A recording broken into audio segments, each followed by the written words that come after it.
100 शब्द प्रति minute start. उप सभापति महोदय, सबसे पहले तो मैं आपके प्रति कृतज्ञता प्रकट करता हूं कि आपने इस विषय पर मुझे बोलने का अवसर दिया। आज इस विषय का महत्व और बढ़ गया है क्योंकि पिछले साल देश के 12 से भी अधिक राज्यों में सूखे का प्रभाव रहा और 3-4 राज्य पूरी तरह से बाढ़ से ग्रसित रहे।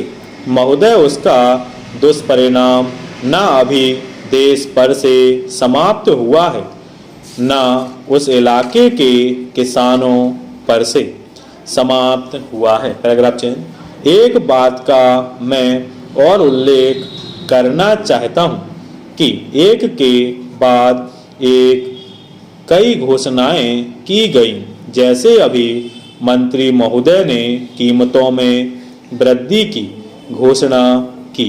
मैं बैठे बैठे उन दरों को देख रहा था।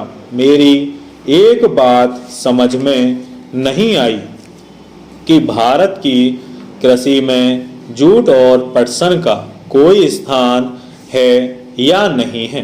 इनमें किसी वृद्धि का उल्लेख नहीं किया गया है, लेकिन अब तक देश के अंदर कई बार बीमा की चर्चा हो चुकी है।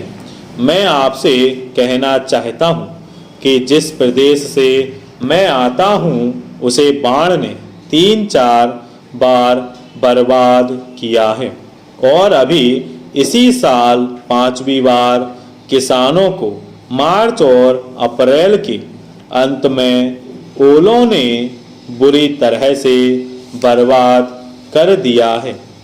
अन्य कई प्रदेशों को भी बर्बाद कर दिया है।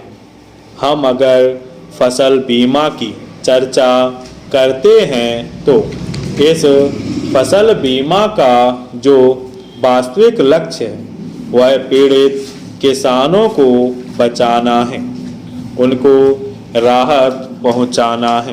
इसलिए मैं सरकार से कहना चाहता हूं कि आप सीमांत और लघु किसानों से लाभ की आकांक्षा मत कीजिए, बल्कि केंद्रीय सरकार फसल की किस्त के लिए राज्य सरकार को विवश करें कि इसके लिए वह आगे आए। Paragraph change. महोदय, देश का जो किसान है उसमें से लगभग 80% किसान सीमांत और लघु किसान हैं और केवल 20% किसान ऐसे हैं जो लघु और सीमांत किसानों के ऊपर हैं।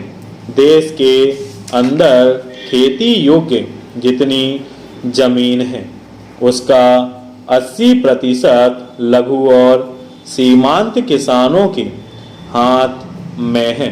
अभी हमारे मित्र ने इस देश की आबादी के बारे में चर्चा करते हुए कहा कि अभी तक हमारी आबादी का 80% गांव में है जो खेती पर निर्भर है।